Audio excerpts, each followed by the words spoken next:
When we talk about Donald Trump's worst interviews in history, there are many. There's the one with Axios's Jonathan Swan, where Trump completely fell apart. There's the one with the National Association of Black Journalists, where Trump said that Kamala became black but used to be Indian. There was that disaster. The many interviews when Trump said that he was sexually attracted to his own daughter, Ivanka. Those were pretty damn bad, I won't lie.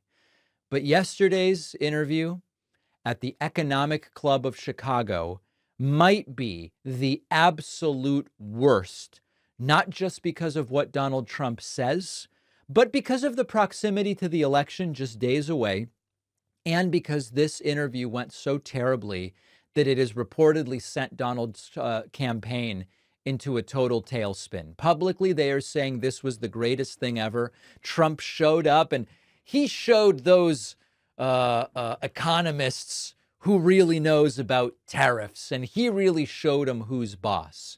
But it was very bad. Trump was, sometimes we say Trump's unwilling to answer any questions.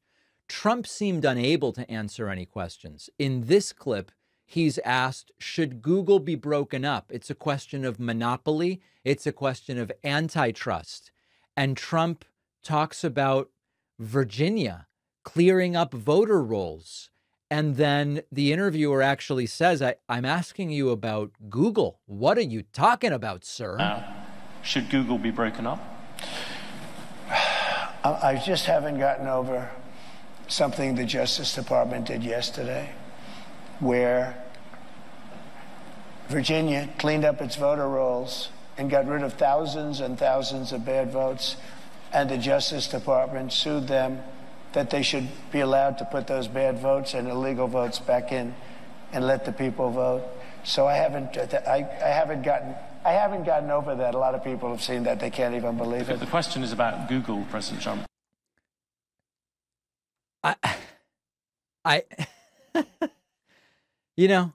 Trump spent months accusing Joe Biden of not being mentally fit for the presidency. And Joe Biden ultimately decided to step aside. He's being asked about Google, and he's talking about voter rolls.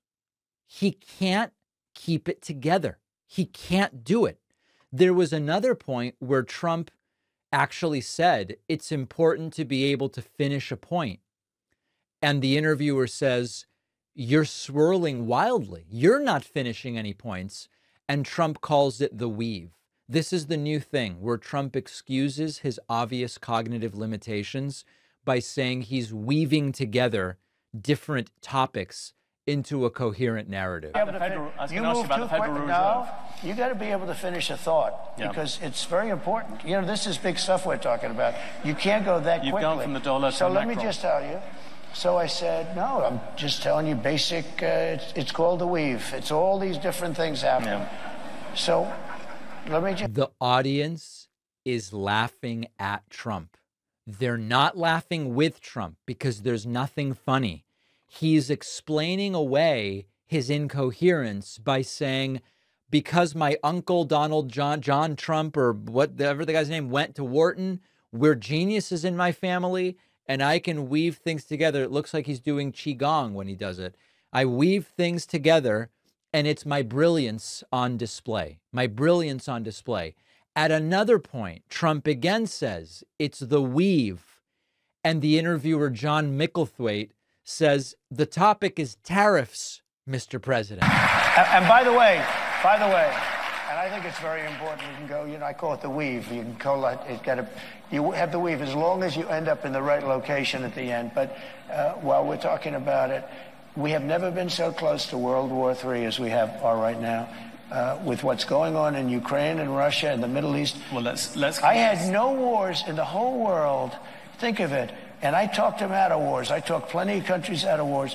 I had the whole world, other than ISIS, which I inherited, and I knocked out ISIS in a matter of weeks. It was supposed to take 4 to 5 years. I did it in a matter of weeks. We actually have a great military. We don't know how to use it, but we have a great military. With great respect, I was asking about tariffs. You've gone off about that. Seeing you brought up tariffs and foreign policy, many people would say... Should Google be broken up? Virginia did a terrible, terrible thing. I was asking about Google. Hey, how will your tariffs work? You know, World War III is going on. We're very close, and we don't even know how to use the military. I was asking about tariffs. He can't do it. He just can't do it. There's no other way to say it. And by the way, Trump talking about how there were no wars when he was president, other than the Yemen civil war, the Syrian civil war, the Afghanistan war, the Libyan civil war, the Israeli-Palestinian conflict, which he said he would solve, the Nagorno-Karabakh war, the Turkish-Kurdish conflict, Trump bombing an airport and assassinating Soleimani. Other than that stuff and a few others that I'm not mentioning, there was no war when Donald Trump was president. Trump still very confused about how tariffs work. Didn't he see my viral clip from Vegas? Millions and millions of views explaining tariffs, and Trump still doesn't get them. Come back to the Europeans in a second. What about consumers, people out there? They're going to be the biggest beneficiaries. Yeah, critics say your tariffs will end up being like a national sales tax. Nope, the countries will pay. If you have, America at the moment has $3 trillion worth of imports. You're going to add tariffs to every single one of them. That is going to push up the cost for all those people who want to buy foreign goods. Now, what's going to happen? Simple mathematics, President Trump. It's not. Yeah, it is, but not the way you figure it. I was always very good at mathematics. Come back. Trump was always very good at mathematics, and he knows that every single economist is wrong. The tariffs are going to be great for everybody. Now, at one point during this interview, Trump was distracted by a, quote, beautiful woman in the crowd and says to her that the migrants will look at her and then they would kill her. These killers are among the most evil killers. They will look at you down, the beautiful woman there. They'll look at you and they will kill you. These are seriously sick people. That specific beautiful woman in the audience, we don't know who she was. We're investigating.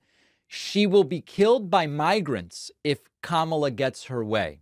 Trump did interject one of these Sir stories about Air Force One. Every president comes in and talks about cutting wasteful spending. Oh, there's tremendous waste. Give me an example of something you will do that will get rid of government spending. Well, let me give you an example. When I came into government, I was the first thing. An example going forward. Well, not no, but what you did in the past. this is going forward because it's the same thing. When I first sat down, a general came into my office and he said, "Sir, it's nice to meet you. Would you please sign this?" I said, "What is it?" Sir. It's a contract for a new Air Force One, which is actually two planes, not one, two Boeing 747. And I said, "How much is it?" $5.7 billion. So it's a hell of an expensive plane, but there's reasons for that. And he said, "Nope, I'm not signing it." I said, "Who negotiated?" Barack Hussein Obama. I said, "I'm not signing it." Why? Because there's a lot of fat. By the way, Trump essentially acknowledging that he opposed things simply because they were things that Barack Obama approved of. And finally, Donald Trump throwing a fit and attacking the moderator like a child because he's just furious at the fact that they're actually trying to hold him accountable and keep him on track, which is admittedly difficult to do. She came out, she just said, the Green New Scam. She just named all these things. President Trump, the issue, the markets are looking at the fact you are making all these promises. Latest one was car loans.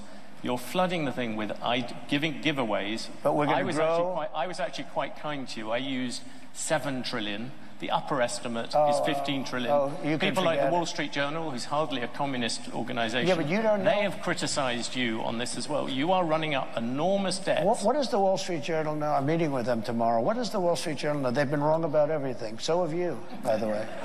You've been wrong about You're trying to turn this. You're trying to turn this. You've been wrong about it. You're trying to turn this into debate. And at this point, if you're watching, you see that Donald Trump has gone into his hissy fit toddler stage, where he crosses his arms and just attacks the interviewer.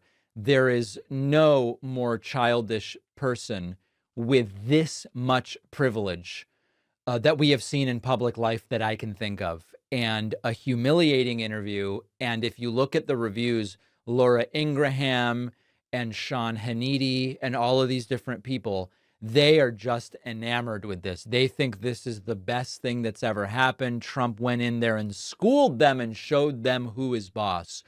Humiliating. And I'm so sorry. There's no way to say this without sort of attacking almost half the country, almost half the voting public. The fact that this is a close election when this level of incoherence and petulant childishness is happening every single time Trump is speaking publicly, it does not speak well about the country. I'll leave it at that.